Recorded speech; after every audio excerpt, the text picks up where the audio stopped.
for our Bring On the Rare Toys Super Collector Roundtable discussion. Please help me welcome first, let's see if this works. This fine. I'm going to turn it on.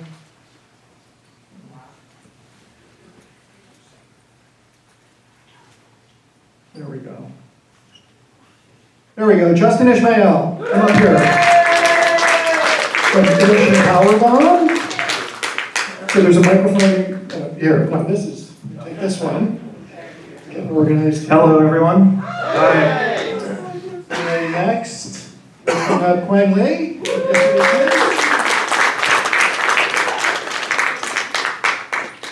And then you might know this guy. He's the reason we're all here.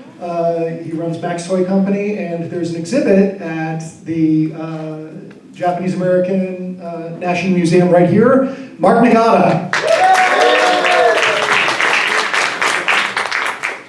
And my name is Franck. Mark asked me to moderate this panel, so round of applause for me.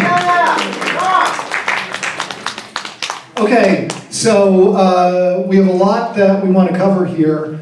Each of you, just talk about what you're doing now, and why you're here, and talk about what people can see at your booths here. Justin, let's start with you. Cool. Yeah, I'm Justin Ishmael, and it's so loud. I produce toys, posters, I guess events and things like that, and mainly it's focused around things I have an interest in, whether it be wrestling or Japanese monsters or famous monsters, or that anything that kind of catches my attention. I think could be kind of an interesting story, whether in a product or the way the product was made or what the source material was. And kind of all over the place, but in my mind, it all makes sense. So just kind of cross my fingers and hope other people agree and can support. So yeah. So be sure to check out everyone's table here. Go support them, patronize them, and let's move on to you. I'm. Is this on? You got to turn it on and decide. It says on. It's on. Hello. Hello. I can hear you. Hello. Oh, okay. Hi, I'm Quang. I'm here. I paint a lot. I do a lot of custom toys, and my primary gig is I'm actually a fashion photographer, and I work on like special projects for various releases for companies. I recently produced a bunch of box sets for a company called Stansoft, working on like projects like Star Wars or Toy Story or Marvel, that kind of thing. And I work with Justin quite a bit on a lot of various projects. And I co-own a company called Yesterday's Enamel Pins as well. Do a lot of stuff. We recently just signed the Ultraman license for the United States. Cool. Yeah, by the way. And speaking of Ultraman, I didn't know that. Where's my samples? I'm just joking. So I'm Mark Nagata, and hopefully you've seen the exhibit that they have over at Janum, Kaiju vs. Heroes, and it basically explains itself. It's my obsession with Japanese toys and artwork and whatnot, and that's pretty much what I do nowadays. So I have a toy company called Max Toy Company, and so we make kaiju-inspired toys in Japan. Cool. Yeah. So now that we know who you are a little bit, I wonder if each of you could talk about how you got into collecting, how the bug first bit you, and when. Not just in terms of how old you were, but what was the era? Because it seems that collecting has sort of changed and sort of spiked and gone up and down. So Justin, we were talking about this a little bit before. Yeah. I kind of got into it through my grandpa. He would bring over, whenever he would visit me, books from the comic book shop. And I remember I have fond memories of like the brown paper bags that they would come in, and it would just be filled with random things of the time. And this would be like in the early 90s, so it was a really fun time for like Jim Lee was like my favorite artist with X-Men and that kind of thing. So it kind of introduced me to art and superheroes and comic books, and then from that it was movies and that sort of thing. When I got into high school and middle school, I started getting into professional wrestling pretty heavy and did a lot of tape trading and tracking down weird FMW, IWA, like Japanese matches and death matches and stuff. So it was kind of all over the place, and then I started, I guess, focusing more in on comic books and action figures and statues, kind of the normal progression, I guess. Where I would collect Power of the Force or that sort of thing, and now it's kind of morphed into original art or really going like I collect film prints too and like actual like 35mm movies. So that was, I guess I kind of am interested in like the I don't know, the purest form. Like that's probably not accurate, but I like the I like Silver Age comics and kind of where things began. So film just kind of fell right in there. Yeah. Okay. Yeah. I mean, for a lot of guys, I think it was Ninja Turtles. Ninja Turtles sort of set me off, and I was one of those kids. I was obsessed with collecting everything, and then as I grew older, comics, similar to like Justin, and then there was a specific moment where I, sort of discovered the Shogun Warriors kind of thing, and then in '97 specifically, I graduated from high school and I started touring with a band called the Aquabats.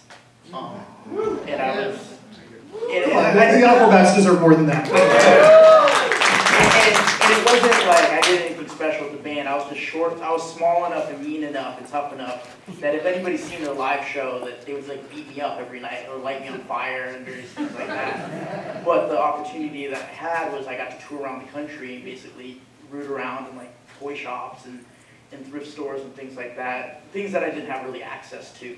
And I was finding other toys, and then I could specifically date this because in '98 I discovered a magazine called Giant Robot, and there was a collection of toys on the cover, Jumbo Machiners, which I was collecting Shogun Warriors at the time and had no idea that was your collection. That was my collection, yes. And I bought the magazine thinking it was all about robots, not knowing that it was a culture magazine. And I was disappointed to find nonsense that I didn't need. Don't tell that to Eric Nakamura, who publishes the magazine. Yeah, so, and I just started collecting things, and, if you know the Aquabats, it parallels a lot with the Japanese live-action shows and things like that. And, I just started becoming more and more obsessed, and through there, I met Mark. And Mark, how did it begin for you, and when? Well, so I guess when it really began is back in '73. I had an aunt who was living in Japan, and she sent me this box of Japanese toys, and when I opened them up, it was just like this amazing explosion of just like colors and crazy creatures. And so I'm Sansei, and so I was born here, my parents were born here, so I couldn't read the language, I couldn't understand anything, but I just knew that this was something way crazy that I didn't see in any of my American toys. So I'm an old guy here, so these guys are talking about 1990s, but I grew up in the 60s, okay? So it's like Major Matt Mason, G.I. Joe, and just very, yeah, I mean, those things are cool, but they're very representational of what they are. So it's a soldier with green outfit, it's an astronaut with a white outfit. But these Japanese toys were just like crazy, chicken heads and lion heads and strange green spacemen and whatever. But that was it. Like that was my childhood, but I was not a collector. Sure, you were just sort of aware that there was this other universe with these other creatures. Like most kids, I put them away at a certain point, and like in high school, liked girls better, and just got on with my life. And then around college, I rediscovered that box again, and I was like, oh yeah, these are amazing. I should put these on a shelf and just kind of use them as inspiration because I was studying art at the time. And then in San Francisco, slowly I started finding little shops that would sell like 80s and 90s versions of Japanese toys imported from Japan. Sure. And that sort of sparked my interest again in like, oh, like where are these from? And then I found a book a Bondi book that showed all these vintage toys. And And then when was that? When did you find the book? that's gotta be, I'm really bad with years. That's gonna be like late 80s, Yeah. early 90s. And that makes sense, you know, because there was this real sort of mystery about Japanese toys. Right. And not just here, you know, it was very much like archaeology of like, whoa, this just sort of scratches the surface of this whole culture, of this whole culture of toys that existed. Yep. And that wasn't even really clear in Japan. Like in the mid-90s, I started going to Japan and talking to toy dealers, and no one was really sure everything that was really made. And things were discovered with great regularity in the 90s, and there was a lot of, you know, not just toy scholarship, but investigative toy scholarship. Right. And it was really, you know, an exciting time for toy collecting in the 90s. Well, and actually, I don't know, I think I'm different than you guys in that I was just enjoying the toys, but it never dawned on me that I should actually go research them, you know, or like maybe take a trip to Japan. So it wasn't until 2001 that I finally physically went to Japan. And part of it is tied into my parents being interned during World War II, and like my father had this talk with me like, oh, they're not gonna like you in Japan. And I was like, what? I've never been there. How do they even know me? He was like, oh, you're American Japanese. They're not gonna like you.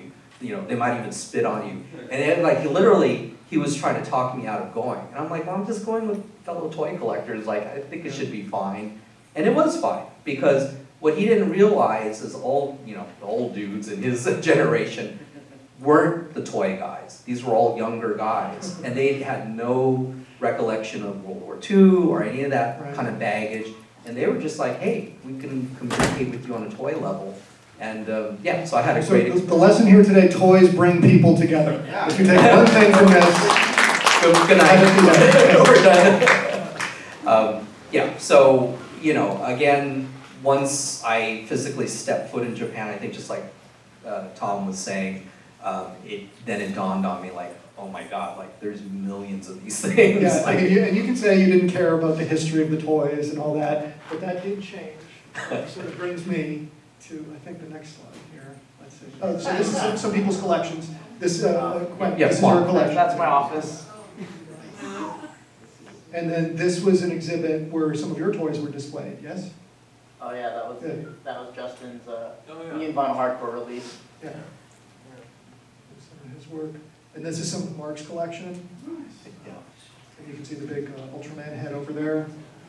And then this is some of my collection. Oh yeah. And then, okay, so this, you know, I asked each of them, panelists here to talk about sort of something rare that they looked for and that story. And I know there was a very interesting story with Mark in his The Hunt for Red Ultraman.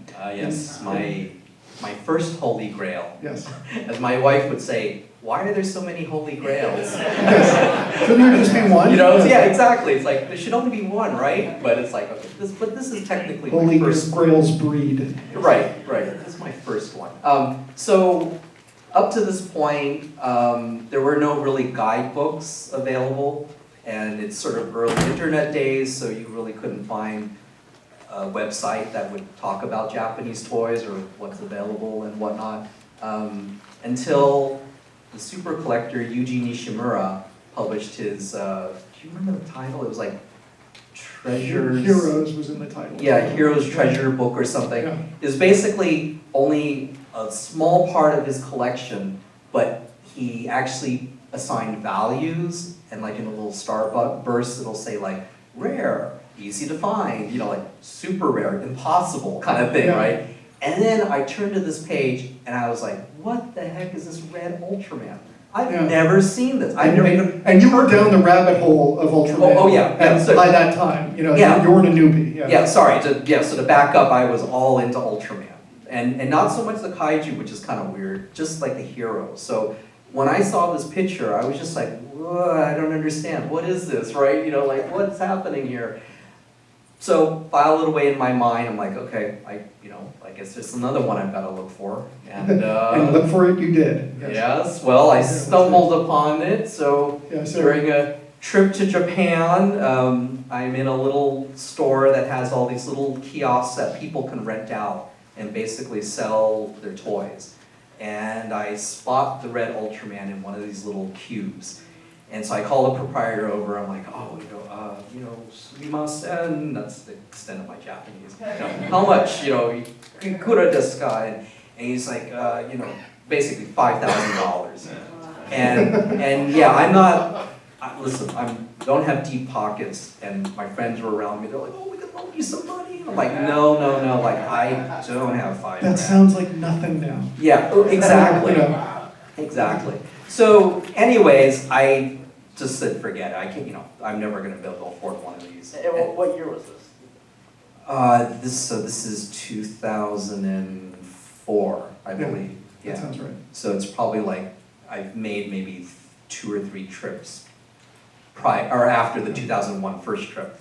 So so I go home and I'm still mulling about it. I'm going, I can't get this out of my mind. Like I know where there's one. Like what can I do? And I'm looking around my room. Like what can I sell? This is the disease that hits The night hardcore sweats. collectors. Exactly. You're looking for something, and you can live your day-to-day existence because you can't find it. And then it's available, and boy, does that hurt and rack your brain and just turn your world upside down. Oh yeah. Tom knows all about this, as we'll get to, Sure. on a whole nother level. But anyways, as I'm looking around my room, I'm thinking, okay, I could sell this, I could sell this, I could sell this. Maybe I can get close to the $5,000. Might have to put a little bit on the credit card, but it's gonna be worth it. But I had already left Japan, and I'm thinking like, how the heck am I gonna get anybody, or even remember which shop that was? Because in Japan, it's like a maze of shops that all look the same, and music blasting and everything. So then another friend says, oh, you should, contact my friend who I'm, for our sakes, will be I won't mention their name because I don't want to embarrass them. But he gave me her fax number. And he said, just fax her, she works in the same building. She might know, which place that was, if you can kind of point her in the right floor and stuff. So I did, and again, this is, pre kind of sort of, there's a little bit of internet going on, but she only had fax. So I had to fax her a letter. Hello, do you remember meeting me? I am Mark Nagata. And I Xeroxed the page, I circled it, I said it's red, but I had to describe the colors because it's a fax, right? Yeah, and if you were, I would have changed that into centimeters, just heads up. So inches, right? I had no idea. And I thought, okay, she's probably gonna not even want to bother, that's like a lot of money, and but she faxes me back. Hello, yes, I remember you, you look like blah, blah, blah actor or something, like, I don't know, it was so random. I was like, okay, she's like, yes, I can help you, I think I saw what you're describing, and so, please tell me how we should proceed. So, again, another fax goes out, and I'm like, well, I can send you a money order, I can, wire transfer you, whatever, however you want. So you did sell some stuff to raise part of the money. And that's important to stop and say that because, even collectors at all levels do that. Multi-millionaires who are buying some painting for, millions and millions of dollars sell other paintings to fund that purchase, a lot of the time. Like, there was a famous, I think it was like for $450,000, there was a Dark Knight splash page that Dave Mandel got, who's the showrunner for VP, and he sold some other stuff to fund that, and there's no sort of shame in doing that. That is sort of a collecting strategy of like, this is the rare thing, I've got these things that are less rare, I'll sell these, I can get these again. I have a better chance of getting these again than missing this opportunity now. Right, exactly. So. Or it doesn't spark you joy anymore. Sure. Well, it sparks less joy. You can it's easier to people know that restart the joy. reference. And plus, just in sort of a practical level, the Holy Grail is probably going to increase in value and spike in price more than the things that you're selling to fund that. The top of all collectibles have the steepest trajectory of appreciation. Right. Yeah. Although I I've always approached my collection not from that point of view. Like, I mean, like I don't want to lose money on my investment, but I knew I just wanted to fill that gap. Sure, but Like, all I'm saying is my filling the gap would have been more difficult later than if you passed that Right. on now. True. At the time that you got it. True. So, Yeah, so I sold the stuff, so I had the cash ready. She said, wire transfer is fine. I'm like, okay, I did it. I got her information. I wire transferred the money. She acknowledged that she got it. And then I said, please, just, I know you will pack it well, but please pack it well. Insure it for the full amount. Like, I will pay whatever the shipping is. Like, I don't care. And make sure it's $5,000. Oh, yeah, yes, I know. I do things to America all the time. Like, okay, great. So it's done. She gets it, amazing. I can't believe she's got it. I got it, she's gonna pack it. And then I get a tracking number, great, okay. So then I'm waiting, and then the doorbell rings about a week later. It's the mailman, and he's standing there holding a Nike box with one piece of tape on it and an EMS label on the top, right? So I'm thinking, well, I order all kinds of stuff, so I don't know what this is, right? I hope it's my holy grail, but I hope not. So then I sign for it, he gives me the box, and I kind of shake it, and I can hear it going chink, chink inside. And I'm thinking, I hope she packed it at least in something, right? yeah. And it's not like she didn't know what it was worth either. No, right? And so literally, there's one piece of tape over the top, I pull it off, I pull the cover off, there's the red Ultraman with a tiny bit of Japanese newspaper just swimming around on the inside, okay? So then my heart sinks, I'm thinking like, I hope the joints are damaged, or there's not paint rubbed, and I'm picking it up and I'm looking at, no, it's fine, that's great. Okay, so I'm breathing a sigh of relief, like, yes, I've done it, holy grail. Just out of curiosity, I decide to look at the label. Like, I hope she insured it for $5,000, right? Because I'm thinking like, what if the worst happened? I look at the label, and she put $5. With like an American decimal, 5.00. So, yeah, my heart just sank, and I just So thought, you didn't use her again, is what you're saying? I did not. I did thank her. But later on, what I learned from another friend, because I think the word got around that I was like kind of freaked out that she didn't insure it. She was more worried I'd have to pay taxes, like import duties on it. So she was like looking out for me, right? In her mind, like, oh, I'm not gonna put $5,000. Like, Mr. Nagata will have to pay, $50 or something, And so she put $5, and I was just like, That breaks my heart. If it makes you feel better, my mom sent me some toys of mine that were worth a fair amount of money. Not tons of money, but they were valuable, in the hundreds of dollars. And she put them in a box, and it was just like a shoe box, where you just lift, like a jumbo computer box.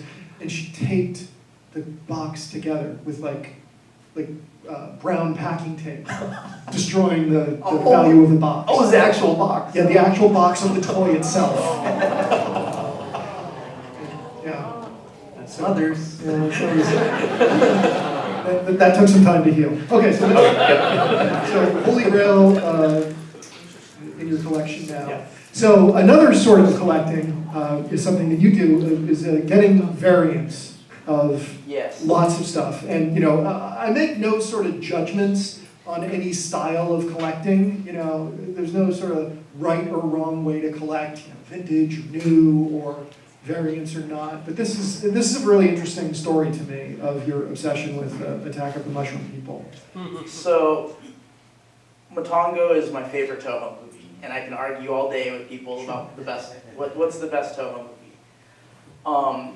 And so I, went down and I have every single colorway, I believe, except for one now. And I think I have every tricycle but two. And so on a whim, I traveled to G-Fest in Chicago, and Yuji Nishimura of M1, like he jumps Who around. we mentioned before. Yeah, he's a pretty good friend at this point, and he calls me like the Motongo King. And he he has fanatical fans, and to a point where he doesn't really like hook me up with stuff because he doesn't want to play favorites. Mhm. And so I just happened to be in G-Fest in Chicago, and I walked by a table where there's all this stuff for auction for Nakajima. It's a charity for Nakajima because he had just passed away. It's the original Godzilla suit actor. Right. And I kind of did like a double take as I walked by the table, and I'm like, whoa. I was like, there's all these Matango blanks on the table, and there's like 3 colorways that don't exist. It's just like, you know, every once in a while Yuji would release blanks and things, but there was 3 colors specifically. I was like, these don't exist anywhere. And I'm like looking around like, does anybody And you would else know, see this? yes. Yeah, and like, here's a show where it's all these people that are collecting vinyls, and in M1 there's like, it's insane. And I'm looking at like, it's a silent auction, and I walk over and I look at it, and the starting bid's like $20. And anybody who, I guess on the hype end that collects Matango toys, like they actually get to be up there in price-wise, and blanks can kind of go upwards to 120 each, and I believe there was like 6 blanks total. And I was just like, okay, and I walk away, and then I go back and I go, no one's bid anything, so I'm like, all right, $25. And I come back, and then, you know, a couple hours later, and then it's like $26. And I'm just like, okay. And then I'm like, I go back and I like bid it up to like $50, you know, just going for it. And then I come back, it's like 51. And it goes back and forth like this for a long time into change. Like, and I'm like, this is crazy. You know, I'm sitting out and I put my bid down again, and I sit there and I watch. Like, who's this person that's doing this? And it's some guy, he's actually wearing a Matango shirt. Never a good sign. And I was just like, hey, look, man, like, we both know what these go for. Like, just like, throw down a real bid, you know, and let's just do this, because this is ridiculous. I don't need ping pong back and forth. And then You'd be surprised at how often collectors say to each other, let's just do this. Let's settle this now. You know, there's a few people, I recognize a few faces, like, when it gets to certain things that I'm serious about, you know, I think people know that I can be pretty serious about, you know, just going after what I want. And so, and I mentioned that to him. I was like, look, man, like, I'm crazy. I'll spend whatever it takes. And then, so then I, you know, throw down another bid. I come back and it's still $1, another $1. So then I jump. I start making like $100 jumps. And then it got to a point where, you know, I think the auction was closing, and they, you know, it basically went from like $100 to $200 or something like that. And then all of a sudden everyone's like, whoa, this is crazy. Like, that's not how you bid here. And I was like, you guys are literally gonna sit like, you know, penny pinch for like $5 here, whatever there. And I think it was at like $270, and I was just like, 500. And there's like the whole room just went crazy. And I'm like, are you, and I said, I was like, are you not doing the math? Like, there's like 6 of these things that go for over 120 each on the internet. There's 3 colors that don't exist. I was like, I don't get it. So I finally end up winning it for, you know, I would say like, you know, under $500 or something like that. And to a point where Yuji's like, I walk up with them like, you know, a handful of Matangos, and he's like, oh, you're the guy that won? And I was like, well, yeah, of course, this is crazy. He was kind of hoping that like some just dope would get it. And he's just like, please never post a photo of this, because like if anybody in Japan sees, because they know of your collection, they're gonna think I just gave these to you as blanks, you know. Wow. And so it's just one of those things. Like whenever the other crazy Matango collectors, like our good buddy Dennis, will come, he'll kind of shed a tear. He's like, this is never gonna happen again. You know? So that's why, like, whatever, you know, there's always like weird forum stuff that goes on with people. I have the most, and I just kind of sit back and kind of laugh, and I was just like, one day, It's just blow your mind. funny, in few areas, you know, toy collecting is one of the rare places where it's an advantage to say, I'm crazy. Yeah. Where that helps you, that's a benefit. Hey, look, I'm crazy. You bid against me all you want, but I'm nuts. Well, I sat there and I was like, hey man, like, this is nuts, because it was legitimately like $1.25 more. And I'm like, this isn't like, you're not gonna eBay snipe me, you know? And it's funny, you talk about that sort of etiquette in Japan of, oh, this relationship, and you have to, hide this information. One sort of popular form of getting Japanese toys that are difficult is not just Yahoo Japan, but Mandarake auctions. Right. And Mandarake didn't used to do auctions. What they would do is they would present stuff with a price on it, and then you would say, I want it, and then they would just pick who they wanted to sell it to, based on relationships and that sort of thing. And then they realized, this is stupid, we can make more money. And it was just like a no-no in Japan to shame someone by bidding against them more. So auctions were not sort of common practice in Japan for a while. So I want to move on here. There's just some other items that you wanted to talk about, sort of holy grails, the Han Solo. Oh yeah, Sort of the cosplay was something kind of funny. So when I was in high school, I had this great Japanese friend who would come back and forth, and he would sort of bring us clothing from Japan, and we were like young, stupid high school kids, like the internet wasn't really something, and so streetwear didn't really, it wasn't as prevalent as it was, so brands like Bounty Hunter and stuff, it was just stuff to us. Mm-hmm. But it was like a fashion phenomenon out there, and I loved the Planet of the Apes, and my buddy would bring me back like vape shirts. And these were like very rare, coveted items, but I was just wearing them as like a stupid kid, like just walking around being like, I love Cornelius and Dr. Zaius and all this stuff. And he would actually, and this was sort of how I really got introduced to vinyl at first, because that's when Bounty Hunter and all the designer vinyl stuff started happening, and he would bring this stuff back, like, the Pusshead Posy Traction car and things like that, and I was just like, what is this stuff? This is crazy. And we didn't, it wasn't until many, many years later that there was actually the name designer vinyl was something. Sure. It's just these like crazy mascot toys and things, and he would just have them out and kind of give them to us. And we just kind of fool around with them, and I just add them to my Ninja Turtle collection that I had as a teenager or whatever. And it was something pretty cool, and at one point, he had known that I liked this piece, the cause piece, and he had gifted it to me as something because my home has sort of become like a weird collector's tourist attraction whenever somebody comes to Orange County.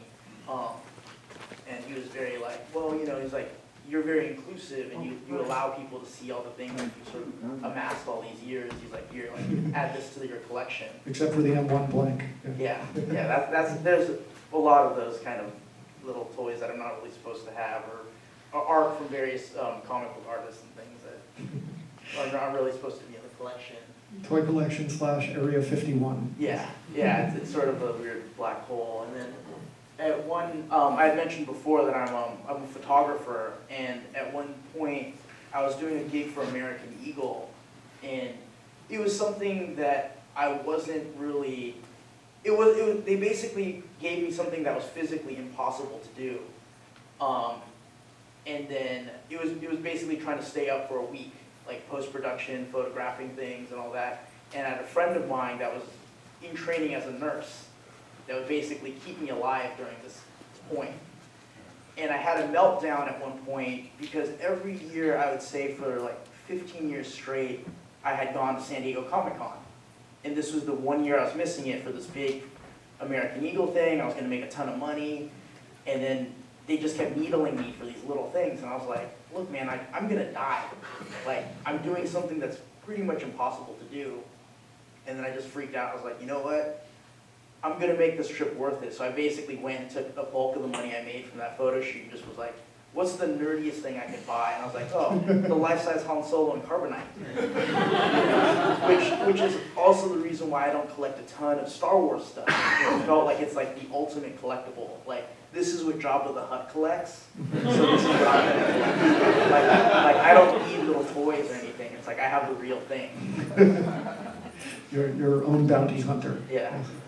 Okay, so I want to move on. Really quick, you would go to Japan and you would hang out with the owner of M1 and his collection, which is sort of massive. We talked about his book before, and which only covers a fraction of it.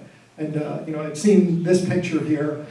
Those are store displays, Yes. not toys. Yeah. And that Red King is super rare, and he has 3 of them in there. And, I mean, I think Rory in the Bay Area has one. King Rory. Yeah, King Yeah. Rory, Yeah. great collector, great guy. Yeah. And then there's 3 there, and then that's a Godzilla store display, and then an Ultraman behind it. That is Color variation. Yeah, he Yeah, also that is has sick. like the 5-foot tall Jiris. Yes. Yeah, he has that one as well. That's a Bullmark store display. Yeah, it's Yeah. legendary.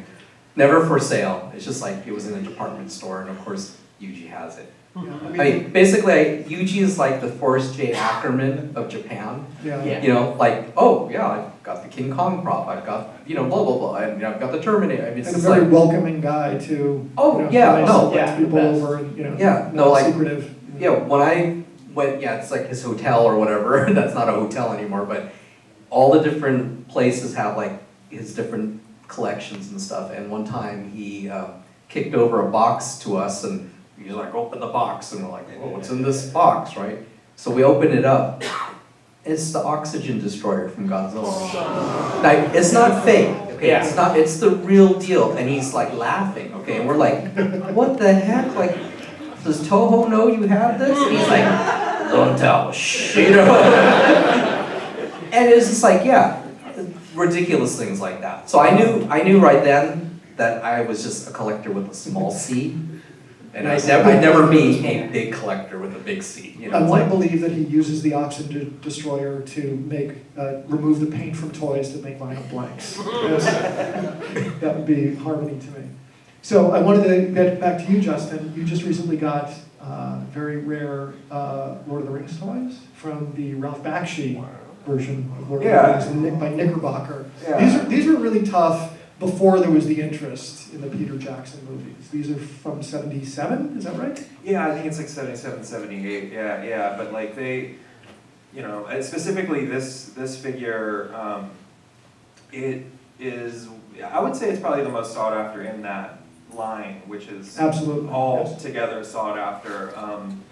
But yeah, it's just something that like I kind of have like a running list of things that I would like to run into, and I'll kind of keep an eye on collector sites or know people that have them and try to trade. But it's like Wait until they die. yeah, it's kind of like if all else fails, I'll go to eBay or like Do you- this one. Do you bookmark like auctions? Yeah, I'll watch auctions and just kind of, pay attention and see what the kind of going price is or whatever. And I'll jump in sometimes, but for this, it was just, I didn't want to pay what it was going for. And I go to a lot of shows, toy shows, vintage, I collect mostly vintage toys now, but I really hit up a lot of estate sales and flea markets and things like that just because I enjoy the hunt. And like you said, there's a lot of stuff out there that